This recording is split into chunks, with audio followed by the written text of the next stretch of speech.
రేవంత్ రెడ్డి గారు ఈ ప్రభుత్వం 50,000 రూపాయలు బాకీ ఉన్నది. గల్లవట్టి అడుగుండ్రి, గల్లవట్టి ఓట్ల కోసం మళ్ళొస్తే ఏమాయ కొడుక బాగా చెప్పి 100 రోజులంటివి 6 గ్యారెంటీలంటివి 50 నీ 6 గ్యారెంటీలు అనుండ్రి. అడుగుని కుల్లా అడుగుని. రెండో మాట ఏం చెప్పిండు? కేసీఆర్ లగ్గం చేసుకుంటే లక్షిస్తుండు, నేను మీదికెళ్ళి తులం బంగారం ఇస్తానడు. ఇస్తానడా లేదా? వచ్చినాయి ఆ తులం బంగారం. నేను ముందే చెప్పిన వీళ్ళు లంగలు కాంగ్రెస్ వాళ్ళు మంచోళ్ళు కాదు, నమ్మకుండ్రి. తులం బంగారం కాదు, తులం రోడ్డు గోల్డ్ కూడా ఇవ్వడం చెప్పినా నేను మీకు. ఇక మీరు కొంతమంది ఆశపడ్డారు. బంగారం అనే సెంటిమెంట్ ఉంటుంది నాకు తెలుసు. సెంటిమెంట్ కోసం కొంతమంది ఏమో దబ్బనిస్తాడేమో చెప్పలేం కదా అని కొంతమంది ఆశపడ్డారు, గుద్దిరు. ఇలా పని చేసిన పాపానికి ఉన్నది పోయింది మొత్తం. రైతు బంధు 10,000 నుంచి 15,000 చెప్తా అన్నాడు. ఇచ్చిండ 15,000.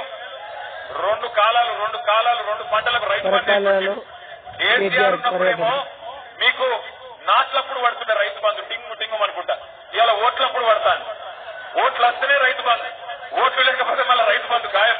మళ్ళా దొరకరు వీళ్ళు. ఒకసారి పార్లమెంట్ అప్పుడు వేసిండు, ఇప్పుడు మళ్ళీ పంచాయతీ ఎలక్షన్లు ఉన్నాయి కాబట్టి మళ్ళీ డబ్బల ఓట్లు పడాలి కాబట్టి మళ్ళీ నిన్న మొన్న వేసి ఇక చేసుకోపోయి సంబరాలు అంటుండు. కేసీఆర్ గారు 70 లక్షల మంది రైతులకు 73,000 కోట్లు వేసిండు. మా ఆడబిడ్డలు ఉన్నారు కాబట్టి ఇంకొక మాటకు నేను యాద్ చేస్తున్నా. కేసీఆర్ ఉన్నప్పుడు వడ్డీ లేని రుణాలు 3,000 కోట్లు మనం ఇచ్చుకున్నాం. కానీ ఎన్నడికి ఇంత డబ్బా కొట్టుకోలేక ఇంత ప్రచారం చేసుకోలే. ఇలా 300 కోట్లు ఇచ్చి చారాన కోడికి బారాన మసాలా అన్నట్టు 30 రోజులు సంబరాలు చేసుకోనట. బాకీ ఇంకా దాదాపు ఇంకొక 1000 కోట్ల బాకీ ఉన్నాడు, అది మర్చిపోయిండు. 300 కోట్లు ఇచ్చి 30 రోజులు మా ఆడబిడ్డకు సంబరాలు చేయాలన్నట. దయచేసి నేను మిమ్మల్ని ఒకటే కోరుతున్నా, మనకు మోక దొరికినప్పుడే వాత పెట్టాలి. ఇవాళ మోక దొరికింది, మీ ఇంటి ముంగడికి వస్తారు మళ్ళా కాంగ్రెస్ వాళ్ళు వచ్చి అవ్వ అంటారు, అక్క అంటారు, చెల్లె అంటారు, వదినే అంటారు, మరదలు అంటారు, వరుస కలుపుతారు. మేము ఉన్నాం కదా నీకెందుకు అంటారు. నువ్వు గట్టికినకపోతే నీకు ఇందిరా మిల్లియా, నీ పెన్షన్ కట్ చేస్తా, నీ కార్డు తీసేస్తా అని బెదిరిస్తారు. వాని అయ్యా జాగీర్ కాదు, రేవంత్ రెడ్డి తాత సొమ్ము కాదు, ఇది మనది, తెలంగాణ ప్రజల సొత్తు.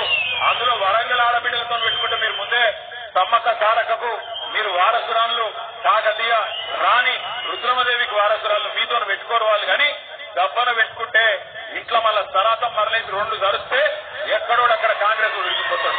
నేను ఒక్కటే అంటున్నా, సందు దొరికినప్పుడు కర్రు కాల్చి వాత పెట్టకపోతే మళ్ళా దొరకరు. మళ్ళా 3 ఏళ్ళు ఉన్నది ఎలక్షన్. ఇప్పుడు చూసుకోవాలి, ఇప్పుడు అడగాలి, ఇస్తావా లేదా? 2,500 ఎప్పుడు ఇస్తావు? నా బిడ్డకు స్కూటీ ఇస్తాను ఎప్పుడు ఇస్తావు? నా కొడుకుకు విద్యా భరోసా కార్డు ఇస్తాను ఎప్పుడు ఇస్తావు? మా అత్తకు 4,000 పెన్షన్ అన్నావు ఎప్పుడు ఇస్తావు? ఒక్క ఫ్రీ బస్సు పెట్టగానే సరిపోదు, మిగతాయి కూడా పెట్టు. ఎప్పటి నుంచి పెడతావో తారీఖు పెట్టు. అట్లయితే మాట్లాడతాను.